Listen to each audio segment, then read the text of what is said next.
शासनपति श्रमण भगवान महावीर स्वामी के पावन चरणों में कोटि वंदन। आचार्य भगवंत उपाध्याय प्रवर एवं लोक में विचरण करने वाले समस्त चारित्र आत्माओं के पावन चरणों में कोटि वंदन। सभी को सादर जय जिनेन्द्र प्रणाम। श्रुत स्तुति करेंगे।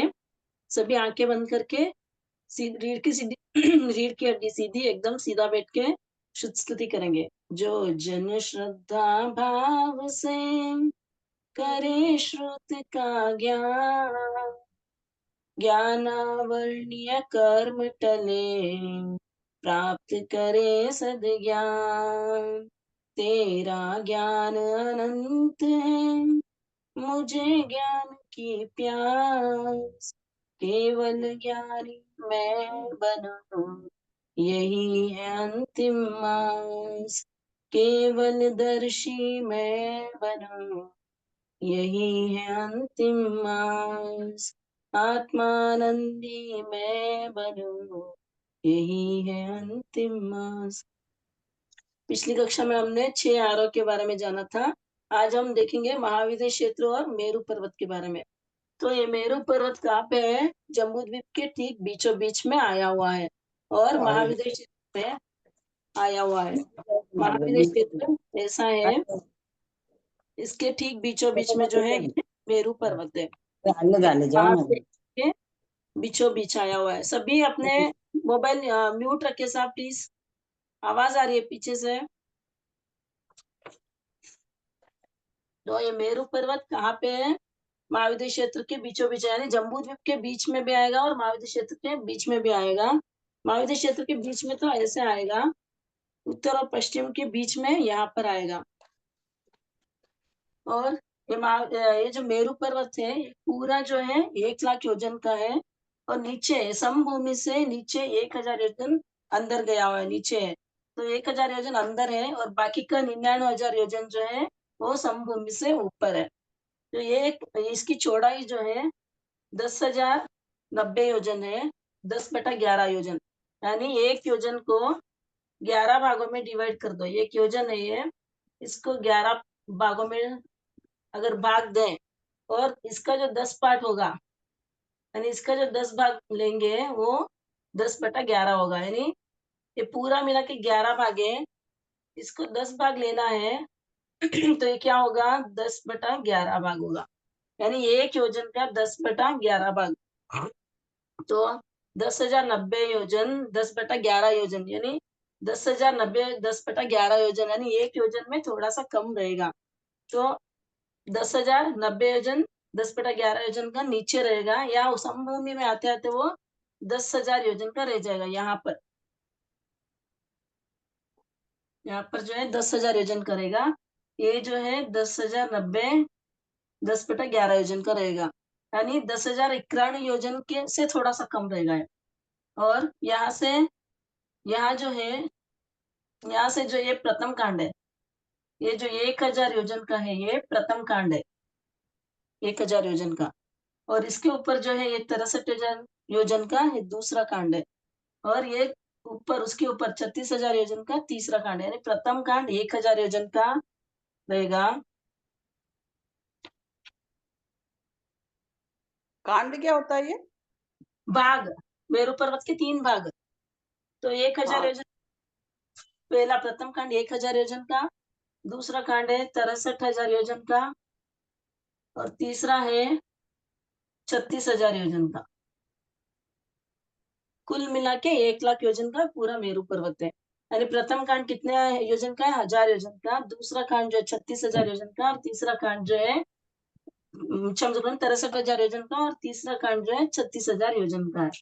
और यहाँ पर जो है 4 वन आए हुए हैं, और ऊपर जो है ये चूलिका है, 40 योजन की चूलिका है, और यहाँ पर सिद्धायतन, चूलिका के ऊपर सिद्धायतन आया हुआ है। इस पूरे मेरू पर्वत पे 4 वन आए हैं।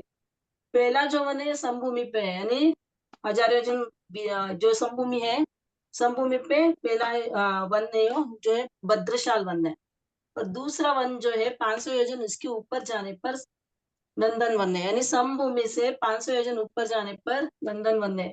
ये जगती पर जो है भद्रशाल वन है, यानी मेरू पर्वत की जगती पर जो है भद्रशाल वन है, और दूसरा जो वन है नंदन वन है वो 500 योजन ऊपर है।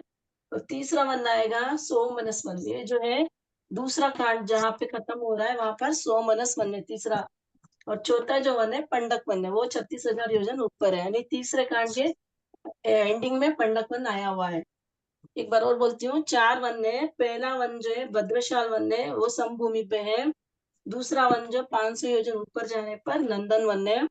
तीसरा वन सोमनस वन, इस तरह से 1000 योजन ऊपर जाने पर आया हुआ है। और चौथा जो वन है पंडक वन, इसके ऊपर 36,000 योजन जाने पर पंडक वन है, यानी समभूमि से 99,000 योजन ऊपर पंडक वन आया हुआ है। ये हो गया वन और इसके बारे में, मेरु पर्वत के बारे में। ये समभूमि पर इसकी चौड़ाई जो यहाँ पर 10,000 योजन रही है, बोल दिया उन्होंने। यहाँ पर जो घटते घटते जो है इसके ऊपर जो तल पर 1,000 योजन रह जाती है, यानी यहाँ पर जो है वो 1,000 योजन रह जाती है। यहाँ 10,000 योजन थी, ऊपर जो है यहाँ पर 1,000 योजन रहती है इसकी लंबाई चौड़ाई। और इसको इसको जो चूली का है गोपुचकर बोलते हैं ना, जैसे गाय की पूंछ ऊपर से चौड़ी होती है नीचे से पतली होती जाती है, वैसे ये इस टाइप में है, तो इसलिए गोपुचकर बोलते हैं इसको।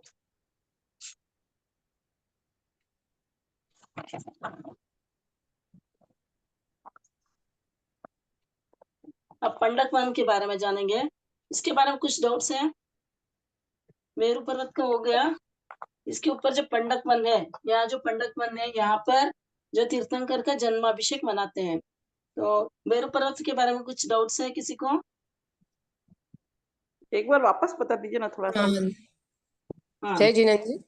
थोड़ा जय स्लो में बताइए, आप थोड़ा स्लो में बताइए तो थोड़ा समझ में आएगी। ओके, एकदम अभी तो ऊपर से निकल गया पूरा। ठीक है। ये जो पूरा मेरु पर्वत है कितने वजन का है? 1,00,000 योजन का। ठीक है ना? या इसके 3 कांड है। हाँ, मेरु पर्वत के 3 कांड है। प्रथम कांड कितने वजन का है? 1,000। हाँ, दूसरा कांड 63,000। 63,000। और तीसरा कांड 36,000। 36,000। आ गया। हाँ, इसके ऊपर जो है या जो है चूली का है, वो चूली का जो है 40 योजन की है। 40 योजन। हाँ, ये जो ऊपर का जो पार्ट है ना, ये 40 योजन का है। 40 योजन। चूली का किसको कहते हैं? 40 योजन। चूली का नहीं, थोड़ा सा वहाँ पे जो छोटा सा पर्वत जैसा होगा वो, अच्छा, पतला उसको सा, कहते हैं उसको। हाँ जैसे चोटी होती है ना, छोटी होती है ना वैसे। हाँ। ठीक है, अब तक यहाँ तक क्लियर है? हाँ हाँ। हाँ, अब इसकी चौड़ाई नीचे जो चौड़ाई है, जमीन के अंदर 1,000 नीचे है, तो नीचे जो चौड़ाई है वो 10,090 10/11 योजन की चौड़ाई है। 10/11 योजन समझ में आ गया आपको? हाँ। नहीं नहीं, एक 11 बार वापस। 11 एक योजन को 11 भाग में कर दो। एक कर योजन दो, के हाँ। 11 भाग कर दो, उसमें से 10 भाग को लेना है। हाँ, समझ में आया? हाँ मैंने यहाँ लिख के समझाया था, एक योजन को 11 भाग में कर दो। 1 2 3 4 9 10 11, इसे 11 भाग में कर दो एक योजन को। फिर इसमें से हाँ, 10 को लेना है, 10 भाग पूरा लेना है, यानी इतनी लंबाई लेनी है, इसको छोड़ना है बस। समझ में आया? 10/11 हो गया है। हाँ, समझ में आ रहा? हाँ, हाँ, जी। हम्म। और ये 10,090 क्या बताया था अभी आपने? नीचे की चौड़ाई है, मेरु पर्वत की जो नीचे की चौड़ाई है 10,090 योजन। ठीक है, ये जो चौड़ाई है यहाँ नीचे, ये भूमि से 1,000 योजन नीचे गया हुआ है ना, तो समतल भूमि पे तो ये 10,000 योजन है चौड़ाई इसकी। और उसके नीचे जो है भूमि के अंदर इसकी चौड़ाई रहेगी 10,090 10/11 योजन की। जी। ठीक है, समझ में आ गया? हम्म। और यहाँ पर जो इसकी चौड़ाई घटती घटती 1,000 योजन रह जाएगी ऊपर। ये जो चौड़ाई है इसको बोलते, ठीक है? ये समझ- 1,000 योजन, ये पांडुक वन की वहाँ की हाँ हाँ, पंडक वन के पास। पंडक वन की। हाँ ठीक है, हाँ सर। अब 4 वन के बारे में बोलूंगी। 4 वन है इसके ऊपर, मेरु पर्वत पे 4 वन है। पहला समभूमि पर भद्रशाल वन है, यहाँ जो समभूमि है वहां पर भद्रशाल वन है, पहला वन। दूसरा वन आएगा नंदन वन, जो है 500 योजन ऊपर, यानी समभूमि से 500 योजन ऊपर जाने पर दूसरा वन आएगा नंदन वन। ठीक है, फिर आएगा 63,000 योजन ऊपर जाना, समभूमि से 63,000 योजन ऊपर जाने पर सोमनस वन आया है, तीसरा वन। फिर चौथा वन जो है इसके ऊपर 36,000 योजन जाने पर पंडक वन आया हुआ है। ये 4 वन हो गए। पहला वन भद्रशाल वन, 500 योजन ऊपर जाने पर नंदन वन, 63,000 ऊपर जाने पर सोमनस वन, और उससे 36,000 योजन ऊपर जाने पर पंडक वन। यानी नीचे से 99,000 योजन ऊपर जाने पर पंडक वन रहेगा। अब इसमें से कोई डाउट? 4 वन समझ में आ गया? नीचे से 1000 योजन ऊपर जाने पर 500 योजन, 500 योजन। हाँ, ये जो है भद्रशाल वन। भद्रशाल वन है, भद्रशाल वन। हाँ, भद्रशाल वन। फिर दिख रहा 63,000 है वन ऊपर जाने पर बोर्ड पे जो लिखा है वो दिख रहा है क्या? नंदन वन। हाँ सर, बोर्ड पे जो लिखा हुआ है वो दिख रहा है? ये नोट मेरे पास अभी बुक नहीं है। नहीं, बोर्ड पे जो लिखा है वो दिख रहा है क्या? ये तो हाँ, बहुत वो छोटा छोटा दिख रहा है। आपने छोटे फोटो भेजा, छोटे। वो सोचा बड़ा करके देख लिया, ये तो बहुत छोटा दिख रहा है दूर से। अच्छा ठीक है, मैंने फोटो भेजा है, वो देख लो आप एक बार। हाँ? हाँ, फोटो भेजा, उसको हाँ, देख लिया, बड़ा करके बना दिया उससे। ठीक है। इसमें जो प्रथम कांड जो है, प्रथम कांड 1000 योजन का है, वो जो है पृथ्वीमय है, पाषाणमय है, कंकरमय है और मिट्टीमय है। यानी यहाँ पे क्या क्या है? पाषाण है, पृथ्वी है, कंकरमय है और मिट्टीमय है। और दूसरा कांड जो है 63,000 योजन का, यहाँ पे क्या क्या है? स्वर्णमय है, रजतमय है, स्फटिक रत्नमय है और अंक रत्नमय है। यहाँ पे क्या क्या पाया जाएगा? स्वर्ण पाया जाएगा, रजत पाया जाएगा, स्फटिक रत्न पाया जाएगा और अंक रत्न पाया जाएगा। और तीसरा जो कांड है वो स्वर्णमय है। ये जो तीसरा कांड है वो स्वर्णमय है। पहला कांड में 4 प्रकार की धातुएं पाई जाती है, यानी पृथ्वीमय, पाषाणमय, अंक कंकरमय और मिट्टीमय। और द्वितीय कांड में स्वर्णमय, रजतमय, स्फटिक रत्नमय और अंक रत्नमय है। और तीसरे कांड में यहाँ पर जो है वो स्वर्णमयी है, यानी यहाँ पे ये सोना है। आपने बुक में है क्या ये सब लिखा हुआ नीचे नीचे है पीडीएफ? वो। हाँ, ऐसे आपकी जानकारी के लिए बता रहे हो, ये पूछेंगे तो नहीं एग्जाम में। नहीं, बाकी ऐसा लिखा हुआ है क्या आपने पीडीएफ में? नहीं ये पीडीएफ में है? है ना, पीडीएफ में है, नीचे नीचे लिखा हुआ है, यहाँ पे जो है नीचे। हाँ है, हाँ यस है। जी जी। मैडम पेज नंबर बताइए ना पीडीएफ का page number 21। Please. 21। Okay, thank 21। You. अब मेरू पर्वत की अभी जो पंडक वन है उसके बारे में जानेंगे। अब ये हो गया मेरू पर्वत के बारे में, ठीक है? सबको कोई डाउट नहीं है ना? हाँ, एक मिनट मैम। ना इसकी हम्म। ना हाइट 1,00,000 योजन की है, तो फिर ऊपर वो जो 40 योजन की जो चुलिका है, तो वो दोनों काउंट करके फिर 1,40,000 हो रहा है तो या नहीं 40,000 के अंदर? जैसे अपनी बॉडी की हाइट काउंट करते हैं ना, तो उसमें अपनी चोटी काउंट नहीं करते ना, वैसे ये भी चोटी के जैसा है, इसको काउंट नहीं करेंगे। अच्छा। ठीक है? और 1,00,000 योजन कैसा है पता चल गया ना आपको? पहला जो है 1000 योजन, दूसरा खंड हाँ। 63 योजन, तीसरा जो है 36,000 योजन। इनको टोटल करेंगे तो 1,00,000 आ जाएगा। हम हम्म।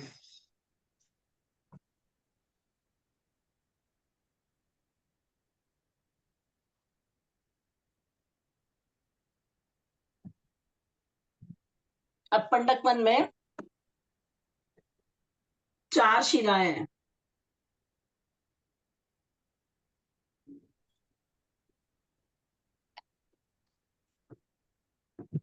ये उत्तर की दिशा में है,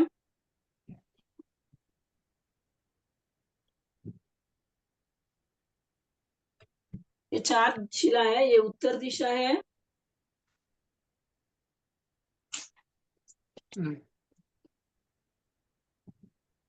उत्तर, पूर्व, दक्षिण और पश्चिम दिशा।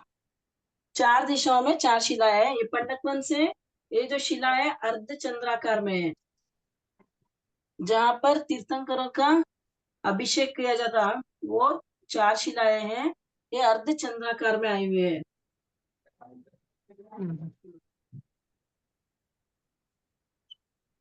ठीक है?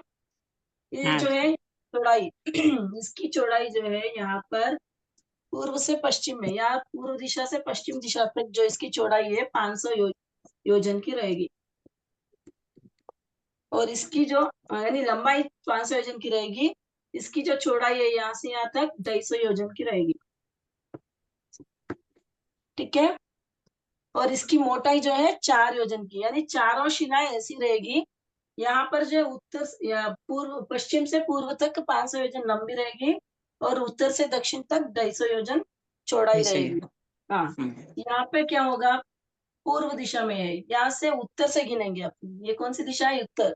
उत्तर से उत्तर। दक्षिण दिशा तक 500 योजन रहेगा, 500 हाँ पूर्व से पश्चिम तक 250 योजन, ठीक है। ऐसे ही।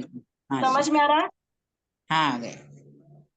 फिर यहाँ पर भी जो है दक्षिण से, यहाँ पर भी जो है पूर्व से पश्चिम दिशा तक ये जो है 500 योजन करेगा और उत्तर से दक्षिण दिशा तक जो है 250 योजन करेगा। ऐसे यहाँ हाँ पर भी 500 योजन का लंबाई है और चौड़ाई इसकी 250 योजन रहेगी। हाँ और यहाँ पर जो है एक सिंहासन है, उत्तर दिशा में एक सिंहासन रहेगा, दक्षिण दिशा में एक सिंहासन है, पूर्व दिशा में 2 सिंहासन है और पश्चिम दिशा में भी 2 सिंहासन।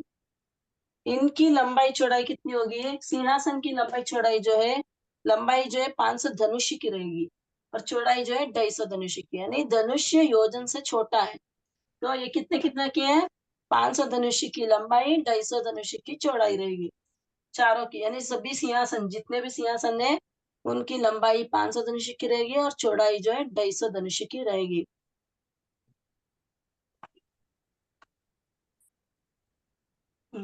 इस सिंहासन पर कौन बैठता है, तीर्थंकर भगवंतों का जन्म महोत्सव मनाने के लिए आने वाले इंद्र सिंहासन पर बैठकर भगवान के बाल रूप को गोद में लेते हैं। यानी यहाँ पर तीर्थंकर का महोत्सव मनाने के लिए इंद्र आते हैं और जो इंद्र है भगवान को अपने गोद में बिठाकर बाल रूप को गोद में लेते हैं। किस शिला पर कौन से तीर्थंकर का जन्माभिषेक महोत्सव मनाया जाता है, यानी ये जो शिला है कौन सी शिला पर किस किस का जन्माभिषेक होता है। तो इसको जानने के लिए पहले अपने को महाविद्य क्षेत्र के बारे में जानना पड़ेगा। ये जो महाविद्य क्षेत्र है दिख रहा है, ये पूर्वी महाविद्य क्षेत्र है, उत्तरी महाविद्य क्षेत्र है, ये पश्चिमी महाविद्य क्षेत्र है। और जो ये ऊपर का पार्ट है उत्तर आएगा और नीचे का जो पार्ट है दक्षिण आएगा, ठीक है।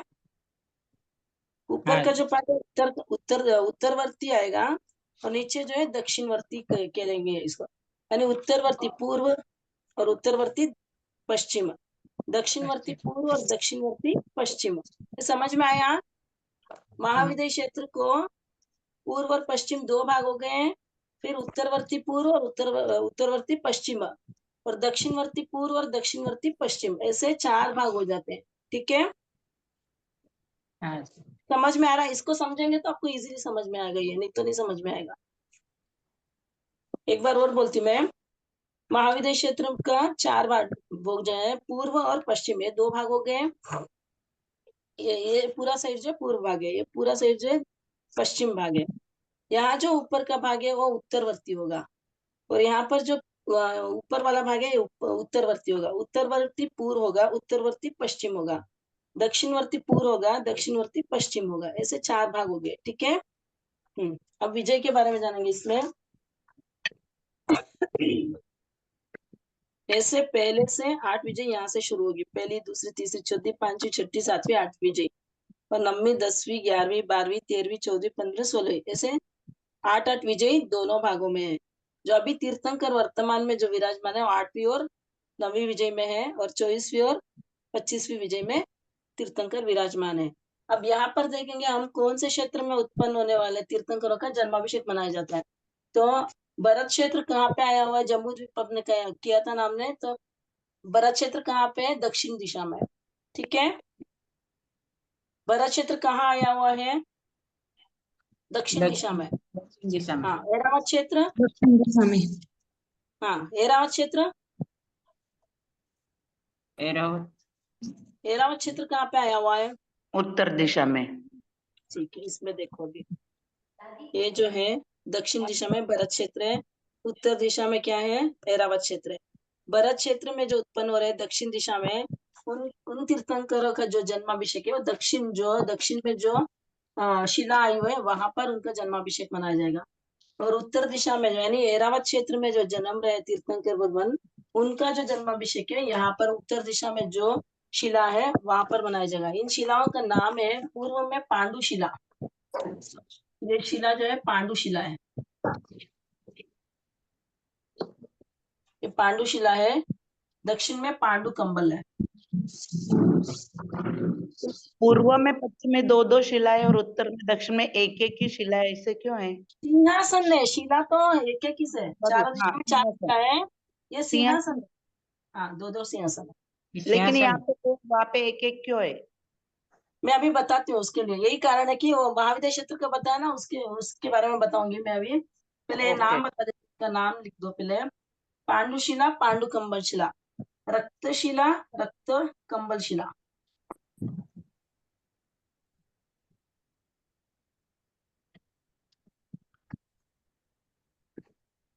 ये रक्त कंबल शिला है।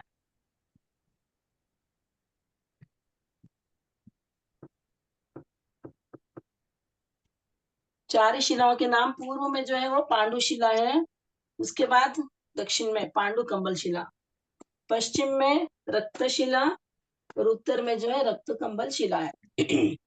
अब जो है उत्तर में जो ऐरावत क्षेत्र में जन्मते हैं उनका जन्माभिषेक उत्तर में करेंगे, और भरत क्षेत्र में जन्मने वाले तीर्थंकरों का जन्माभिषेक यहाँ पर दक्षिण दिशा में करेंगे, यानी पांडु कंबल शिला पर करेंगे।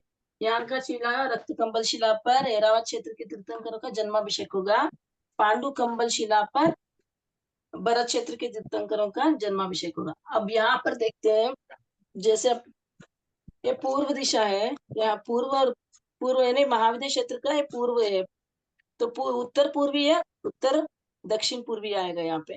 तो यहाँ पर जो जैसा है ये पूर्व दिशा में आया हुआ है, तो पूर्वी उत्तर में जो जन्म लेते हैं उन तीर्थंकरों का यहाँ पर होगा, और जो दक्षिण पूर्व दक्षिण दिशा में जो तीर्थंकर जन्मेंगे उनका जो है नीचे वाला में होगा, यानी दक्षिण दिशा में जो सिंहासन है वहां पर होगा उनका जन्माभिषेक। समझ में आया?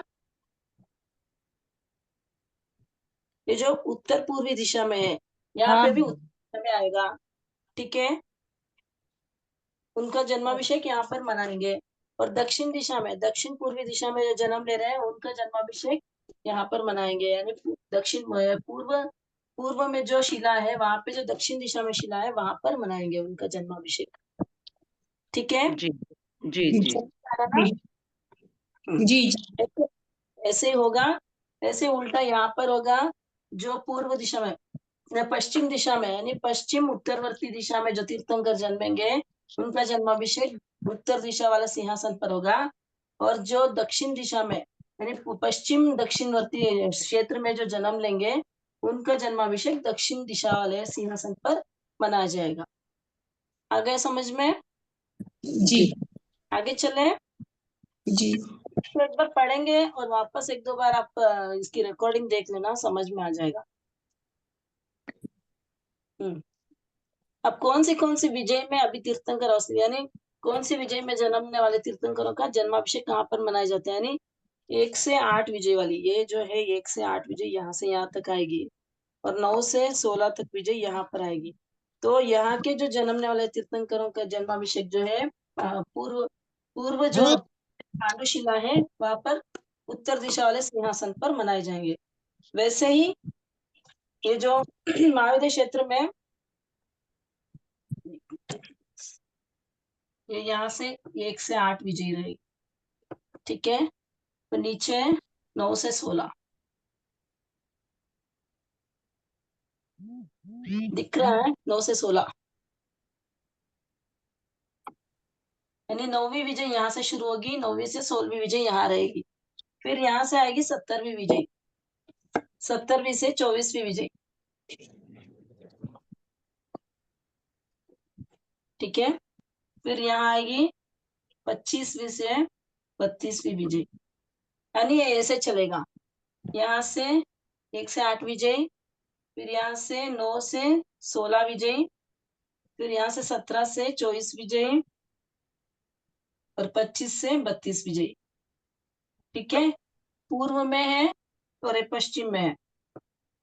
यहाँ पर जो जन्मे हुए तीर्थंकर है वहां पे 1 से 8 विजय 1 से 8 विजय में जो जन्मते हैं उनका यहाँ पर जन्माभिषेक किया जाएगा पूर्व के उत्तरवर्ती दिशा में। जो पूर्व में 9 से 16 जो विजयी है उनका जो जन्माभिषेक किया जाएगा यहाँ पे पांडुशिला पर दक्षिण सिंहासन पर।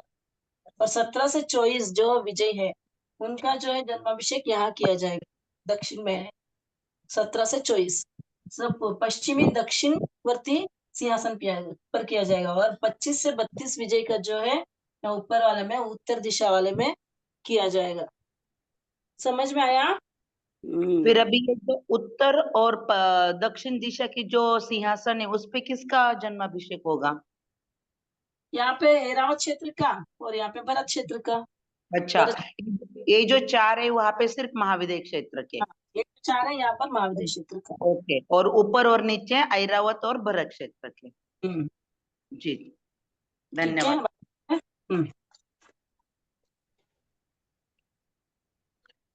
एरावत क्षेत्र में पूर्वी पश्चिम महाविद्य के उत्तरवर्ती विजयों में 1 से 8 और 25 से 32 यानी ये दोनों का भी जो है जन्म तीर्थंकर के जन्माभिषेक के आयोजक ईशानेंद्र होंगे। इनमें जो जन्मे हुए तीर्थंकर होंगे यानी 1 से 8 और 25 से 32,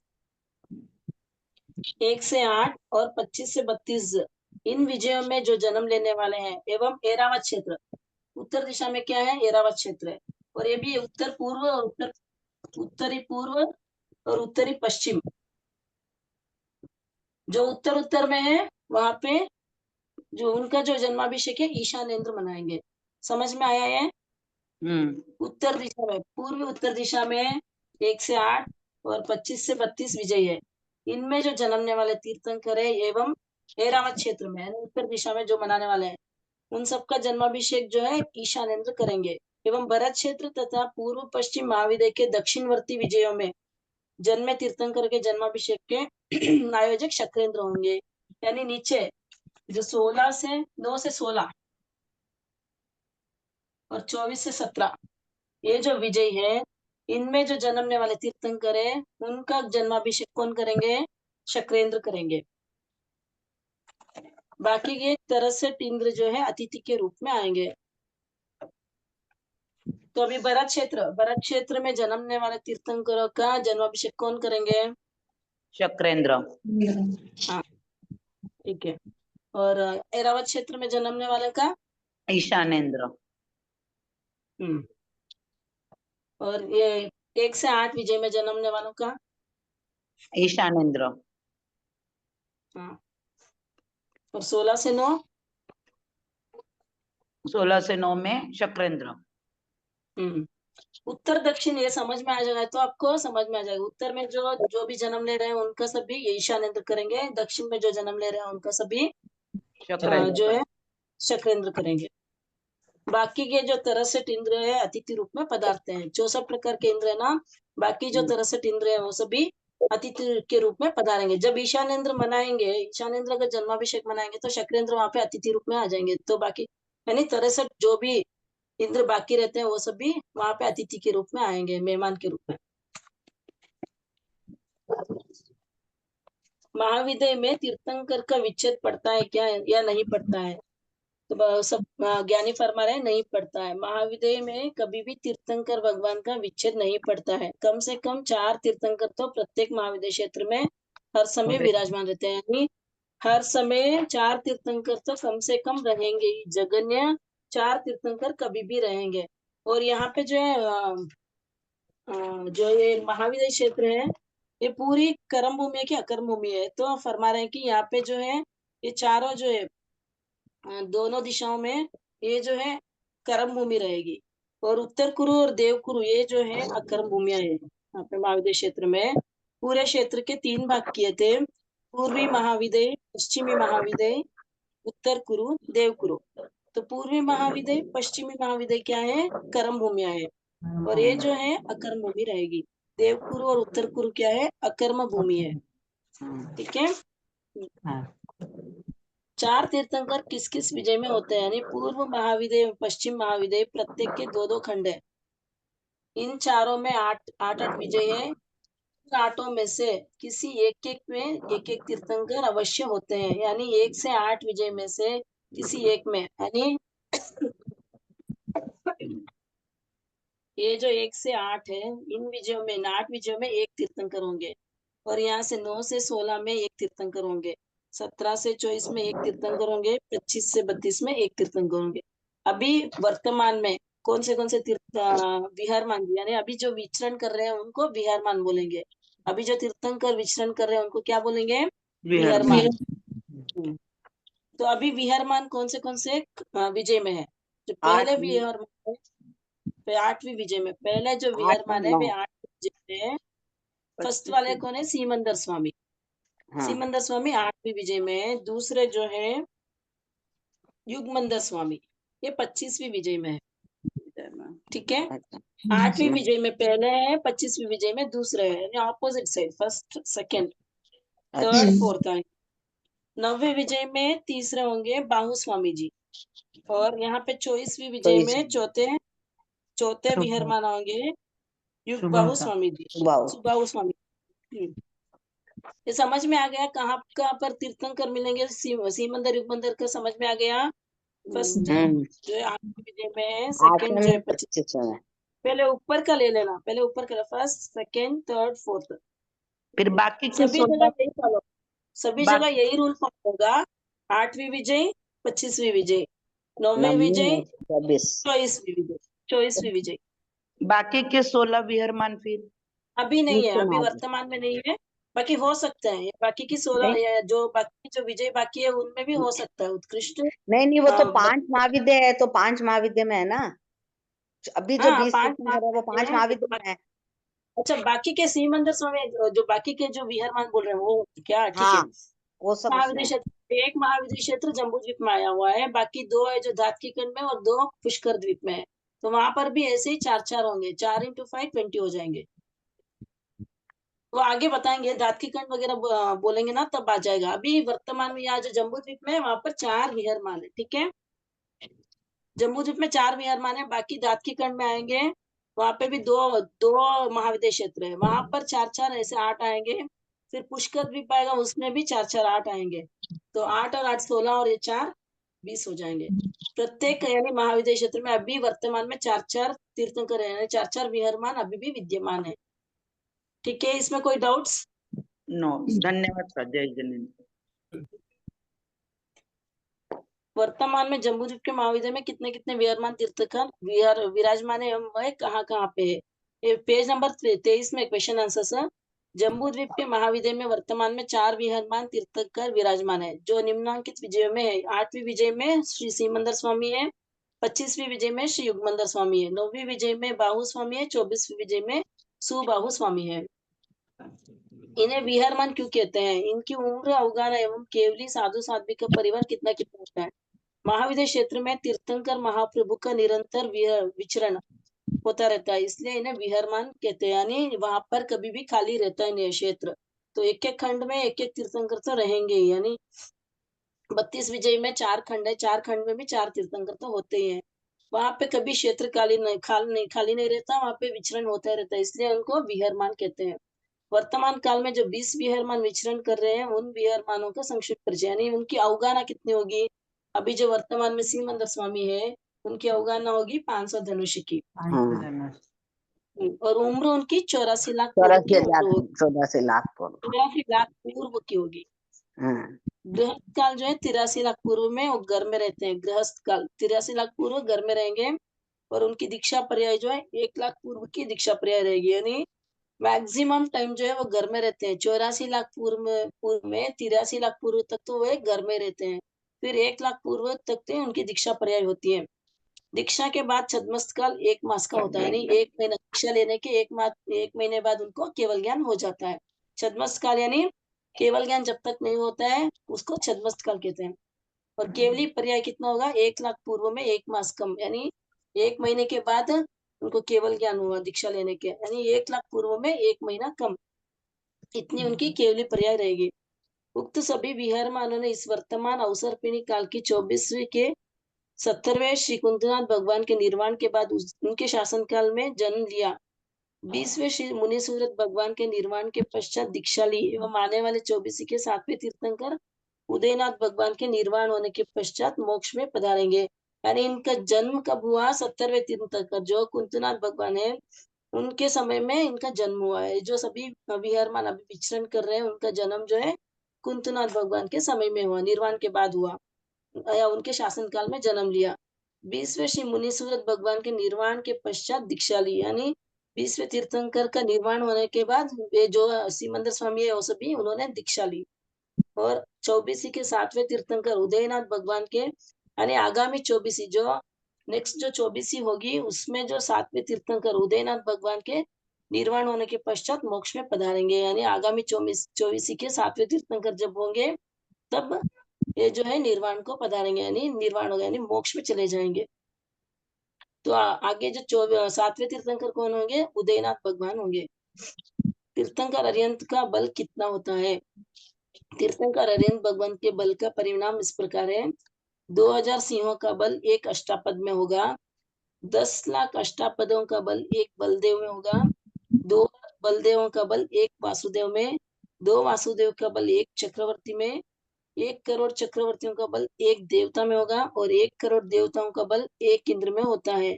ऐसे बलशाली अनंत इंद्र मिलाकर भी भगवान की कनिष्ठ अंगुली को भी नहीं ला सकते, यानी इतने शक्तिशाली होते हैं। तीर्थंकर भगवान कितने शक्तिशाली है इसको बताने के लिए बता रहे हैं कि 2000 सिंहों का बल जो है एक अष्टापद पक्षी में होता है और 10 लाख अष्टापद का बल एक बलदेव में होता है और 2 बलदेवों का बल एक वासुदेव में होगा, 2 वासुदेव का बल एक चक्रवर्ती में होगा। ऐसे 1 करोड़ चक्रवर्ती का बल एक देवता में होता है और 1 करोड़ देवताओं का बल एक इंद्र में होता है। ऐसे बलशाली अनंत इंद्र मिलाकर भी भगवान की कनिष्ठ अंगुली को भी नहीं ला सकते, यानी अपने तीर्थंकर भगवान इतने बलशाली होते हैं। पूर्व किसे कहते हैं? जय 84 श्री लाख। राम। ये जो 20 ही विहरमान जी बताए ना, वो सब एक ही साथ हम्म। जन्मते, एक ही साथ सब दीक्षा लेंगे, सब काम एक ही हाँ साथ होगा। तो ये नियम हाँ है, हमेशा ऐसा ही होगा जब भी हाँ विहरमान जी आएंगे। 20 हाँ नियम 20 के लिए नियम ये है। या फिर नहीं, जब ये 20 के लिए या फिर जब अधिकतम होते हैं ना, जैसे अजित नाथ जी के टाइम पे 160 हुए थे, इसमें 160 तो 170 हुए भी थे। तो सभी जन्म एक साथ ही होगा। तो फिर उनका राज्याभिषेक कैसे करेंगे? अगर एक साथ है ना जन्म लेंगे, तो सिंहासन तो 2 ही लगे हुए हैं वहां पंडक वन में ऊपर।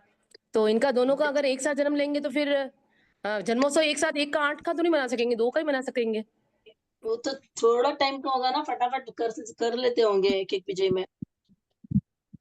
नहीं, जैसे एक बार यहाँ और पे तो ये होता है कि हाँ, यही 20 हितों का एक साथ जन्म होता है, तो इन दोनों का एक हाँ साथ जन्म उत्सव मना लेंगे। एक साथ सारे होंगे तो फिर तो 108 का तो एक साथ नहीं मनेगा।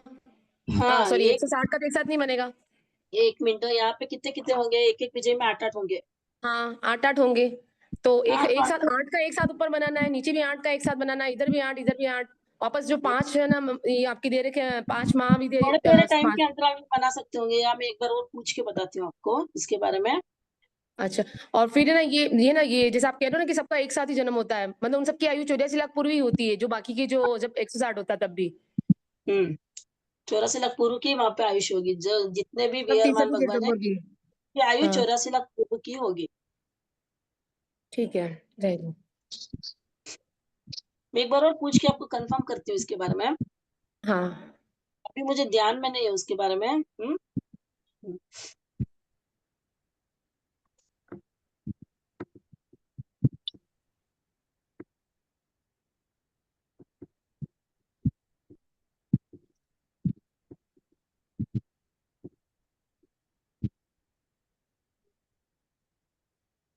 84 लाख वर्ष को एक पूर्वांग बोलेंगे।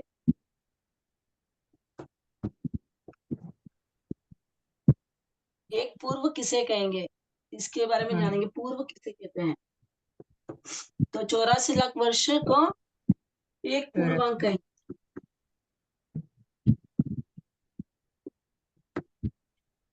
जैसे 84 लाख पूर्वांग को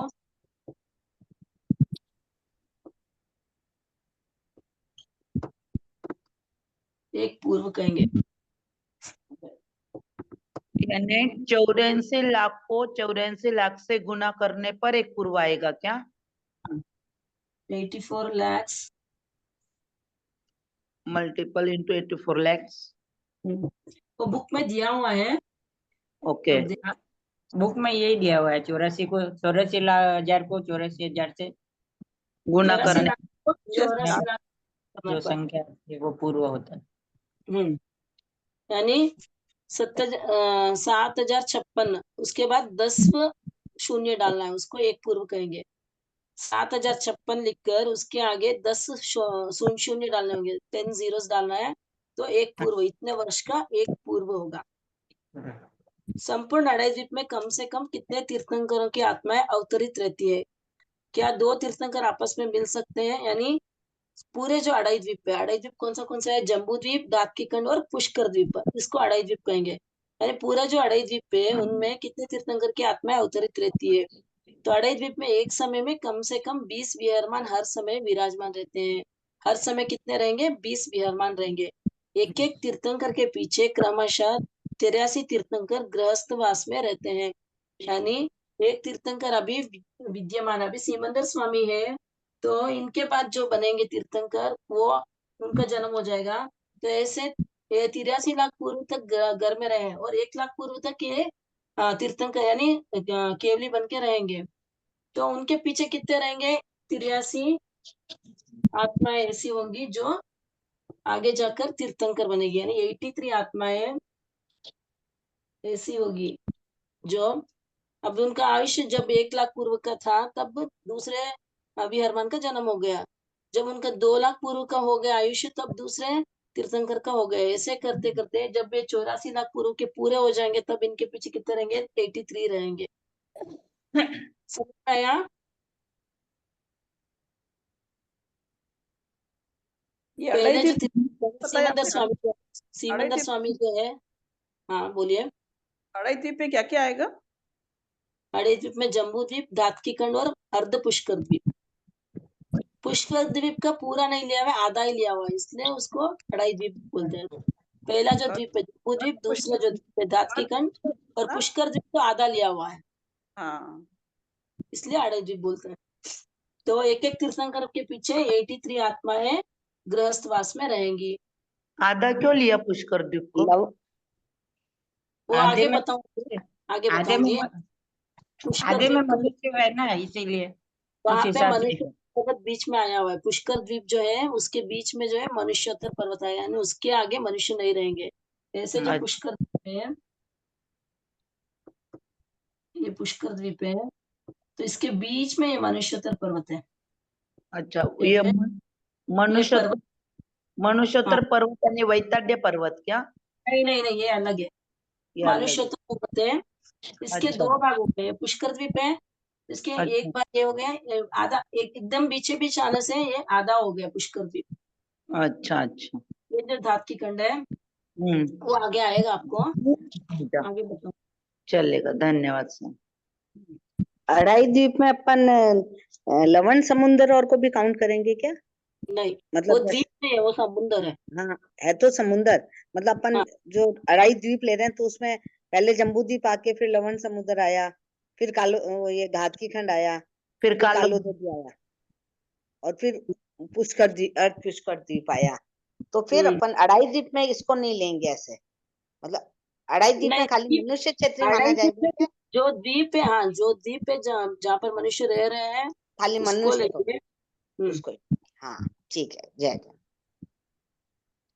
अब 83 एक एक तीर्थंकर, यानी सीमंदर स्वामी है, उनके पीछे 83 तीर्थंकर गृहस्थवास में है। तो अब 20 विहरमान है, 20 तो 20 के पीछे कितने होंगे? इंटू 20 करने से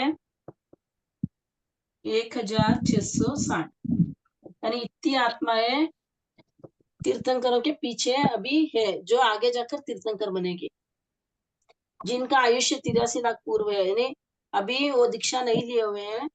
जब सिमंदर स्वामी का निर्वाण हो जाएगा और 83 लाख पूर्व के जो होंगे वो दीक्षा लेंगे। फिर जो 82 लाख पूर्व के होंगे वो बाद में 1 लाख पूर्व के बाद में दीक्षा लेंगे। ऐसे करते करते 83 आत्माएं गृहस्थ अवस्था में रहती है।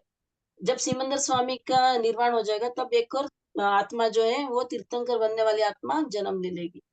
ऐसे 83 कभी भी रहेंगे। तो 83 into 20 1660 होंगे। अभी वर्तमान में 20 विहरमान जी विचरण कर रहे हैं। तो टोटल कितना हुआ? 1680 तीर्थंकर। ऐसी आत्माएं जम्बूद्वीप में अवतरित रहती है, लेकिन इतने तीर्थंकर होने पर भी वे कभी आपस में मिलते नहीं है। ऐसा लोक स्वभाव है।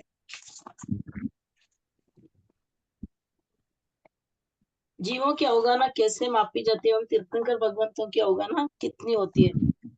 शास्त्र में जीवों की जो अवगाहना बतलाई है वह इस 5वें आरा के 10,500 वर्ष बीत जाने पर, अर्थात 5वां आरा आधा व्यतीत होने पर जो मनुष्य होंगे उनके हाथ के अनुसार मापी जाती है। यानी जो अभी 21,000 वर्ष का जो 5वां आरा है उसमें आधा आरा बीत जाएगा। जब 10,500 वर्ष बीत जाएंगे, जब उस टाइम पे जो मनुष्य होंगे उनके जो हाथ होंगे उनके हाथ से मापी जाएगी सबकी जो अवगाहना है, जिसे उच्छेद आंगुल कहते हैं, उसे उच्छेद आंगुल कहेंगे। तीर्थंकरों की अवगाहना भी इसी प्रमाण से समझना चाहिए। क्यों तीर्थंकर अपने अपने अंगुल से 108 अंगुल के ऊंचे होते हैं और उनका मस्तक 12 अंगुल होता है।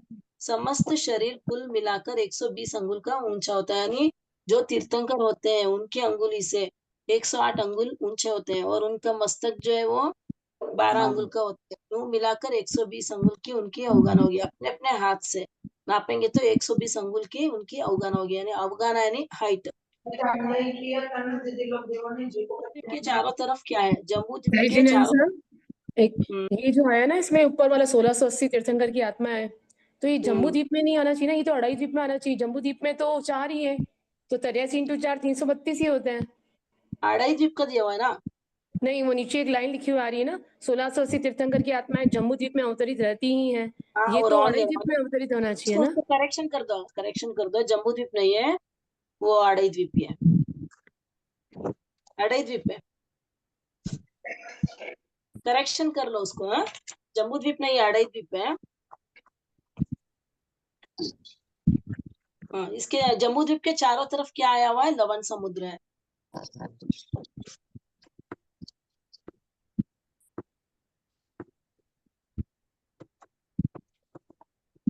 ये जम्बूद्वीप है, इसके चारों साइड क्या है? ये लवण समुद्र है। और जम्बूद्वीप में कुल नदियां कितनी होती है? पहले की कक्षाओं में हमने देखा था जम्बूद्वीप में कुल 14,56,90 नदियां हैं। पहले की कक्षाओं में हमने देखा था कि नदियों का परिवार कितना होता है? 14,56,90 नदियां हैं। पूर्व में पृष्ठ यानी 44 और 45 पेज नंबर में दिया हुआ है शायद। इसमें रॉन्ग है, पेज नंबर है वो बुक के पेज नंबर है 17 है, पेज नंबर 17। पेज नंबर 17 में आया हुआ दिया हुआ है कि महानदियों का परिवार कितना है? 14,56,000 बताया गया था। इनके साथ 90 महानदियों की संख्या जो 14,56,090 नदियां हो जाती है। यानी पहले जो संख्या थी वो 14,56,000 नदियों का बताया था, और इसमें 90 नदियां और मिलाने से 14,56,090 नदियां होंगी। वे 90 महानदियां कौन सी है? महाविद्या के 32 विजय, प्रत्येक में 2-2 नदियां हैं। यानी एक एक विजय में 2-2 नदियां आई होंगी।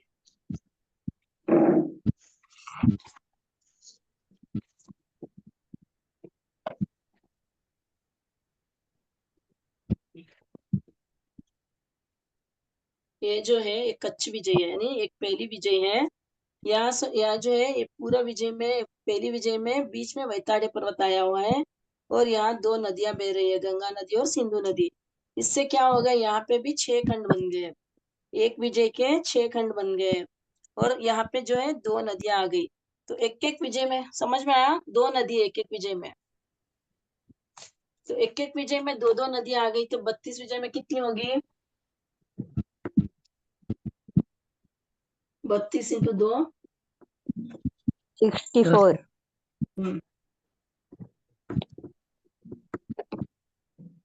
64 हो गई। और विजयों के अंतरालवर्ती में, यानी एक विजय के बीच में एक, इसमें देखिए ये पहली विजय है, ये पर्वत आया हुआ है, दूसरी विजय है नदी है, तीसरी विजय पर्वत, चौथी विजय नदी, पांचवी विजय पर्वत, छठी विजय नदी। ऐसे 3 नदियां, एक एक खंड में 3-3 नदियां हैं, तो 3 और 3 6 हो गई। तो एक महाविद्या में कितनी होगी? 12 नदियां हो गई। ठीक है, ये तो पूर्व दिशा की 6 हुई, या पश्चिम दिशा की कितनी होगी? 6 होगी। ठीक है, ये पूर्व दिशा की 6 नदियां हो गई। ऐसे ही पश्चिम दिशा की जो है वो 6 नदियां रहेगी, तो 12 नदियां हो गई। तो 12 नदियां अंतरालवर्ती बीजों के अंतराल में 12 नदियां आई हुई है।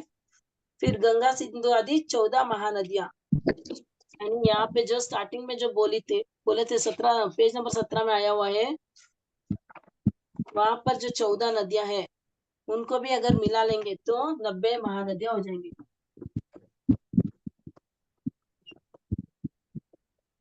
ठीक है, ये समझ में आ गया है 90 महानदियों का। अब ये 14 महानदियां कहाँ पे होगी? जैसे विजय में, गंगा सिंधु भरत क्षेत्र में गंगा सिंधु आदि नदियां बह रही ना, हाँ, वो नदियों को मिलाएंगे तो लेकिन वो कहाँ गंगा से आएगी? गंगा सिंधु? पहले की कक्षा को आप अटेंड किए थे क्या? नहीं नहीं, मैंने नहीं किया था। जम्बू द्वीप का जब वर्णन कर रहे थे तब वहां पे एक एक जो क्षेत्र है उसमें 2-2 नदियां बताई गई। ऐसे सात ओके क्षेत्र है, 7 क्षेत्र तो 14 नदियां, एक एक क्षेत्र में 2-2 नदियां हैं। ओके ओके, तो 2-2 नदियां थे, 7 क्षेत्र है, 7 क्षेत्र में 14 नदियां हो गई। ठीक है, धन्यवाद। एक बार वो 12 नदियों का वापस बताना, 12 महानदियों का। ये जो महाविद्य क्षेत्र है ये पूर्वी महाविद्य क्षेत्र है। पश्चिमी महाविद्य क्षेत्र का और यहाँ पे 8 विजय आएगी। तो यहाँ पे नदियां देखो, ये एक विजय एक पर्वत आएगा बीच में, 2 विजय के बीच में एक पर्वत आएगा, फिर 2 विजय के बीच में यहाँ पर नदियां आएगी। ठीक है, पहली विजय, उसके बाद पर्वत आएगा, उसके बाद दूसरी विजय आएगी, फिर नदी आएगी, फिर तीसरी विजय, फिर पर्वत आएगा, चौथी विजय, फिर नदी आएगी, 5वीं विजय, फिर पर्वत आएगा, 6ठी विजय, फिर नदी आएगी, 7वीं विजय, फिर पर्वत आएगा, 8वीं विजय। ऐसे 3 विजय है, यहाँ पर 3 नदियां हैं और नीचे भी 3 नदियां हैं। तो 3 और 3 6, पूर्व दिशा में 6 हो गई, पश्चिम दिशा में भी ऐसे ही 6 हो गई, तो 6 और 6 12। समझ में आ गया? मतलब जी। 8 विजय में 3 नदियां हैं, हम्म, 8 विजय के बीच में 3 नदियां आ रही है ना? हाँ, 8 विजय के बीच में 3, तो 32 हाँ, विजय के बीच में 12 हो जाएगी। ठीक है।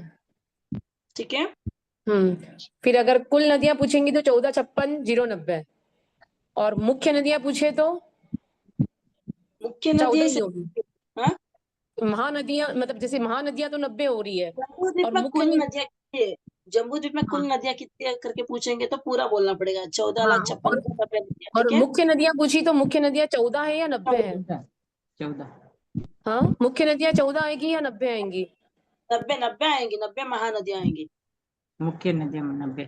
नहीं, जैसे उसमें महानदियां, जो अपन जम्बू द्वीप में पढ़ते हैं ना, उसमें तो 14 मुख्य नदियों का ही वर्णन है, ये 90 तो महानदियों में आ रही है। हाँ, तो मतलब मुख्य नदी पूछेंगे तो 14 का आंसर होगा या 90 आंसर होगा?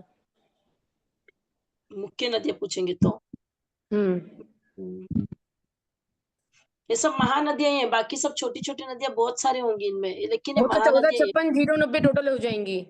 हाँ, वो हाँ, तो ही 14, 0, 56, 90 अगर टोटल पूछते हैं तो 14,56,090 नदियां हो जाएंगी। हम्म, महानदियां पूछते हैं सिर्फ तो 90 होंगी, और मुख्य नदियां पूछेंगे तो 14 है या 90 है, कि मतलब ये 90 महानदियां ही हैं या मुख्य नदियां जैसे इसमें दे रखा ना, गंगा सिंधु आदि मुख्य नदियां। जम्बू मुख्य द्वीप में कुछ ऐसे बोल रहे हैं कि सभी महानदियां ही है, पूरी जो है ये सब महानदियां ही है, 14,56,090 नदियां जो भी है वो सभी महानदियां ही है पूरा। उनका जो परिवार है ना वो भी महानदियां ही है पूरा मिला के। अच्छा, उनका जो परिवार कहाँ है ना, पहले परिवार को मिलाएंगे तभी तो आएगी ये वो भी 14 लाख महानदियां को। आएंगी ना, वो भी महानदियों में आएंगी, 14, 56 हाँ, भी, वो भी 14,56,000 भी। वो भी महानदियों में ही आएगी, इसीलिए वो संख्या दी हुई है ना। भाई, नहीं, इसमें तो 90 ही बता रही थी ना, 90 एक महानदियों की बार और संख्या। पूछ के आपको कंफर्म करती हूँ, सबको महानदी बोलेंगे या किसको बोलेंगे करके, हाँ, एक बार मैं वापस पूछ के बताती हूँ आपको। हाँ, ठीक है। तो यहाँ तक हो गया अपना। नेक्स्ट अगली क्लास में दूसरा लवण समुद्र का लेंगे, आज इतना ही करेंगे। लघु दंडक का आज कुछ भी नहीं हुआ है, नेक्स्ट क्लास में कल रहेगी एक नेक्स्ट क्लास। मैम, एक कल क्वेश्चन और लेंगे पूछना है। ये ना पेपर। वो गाना वाला बताया ना, इसमें तीर्थंकर अपने अपने अंगुल से 108 अंगुल के ऊंचे होते हैं, उनका मस्तक 12 अंगुल का है, हम्म, मतलब वो कैसे, एक बार वापस समझा दो ना इसको। एक मिनट।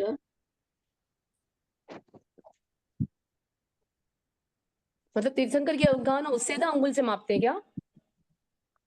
हाँ, उनकी उनकी प्रमाण अंगुली से होंगे। हेलो, एक मिनट रोहित भैया।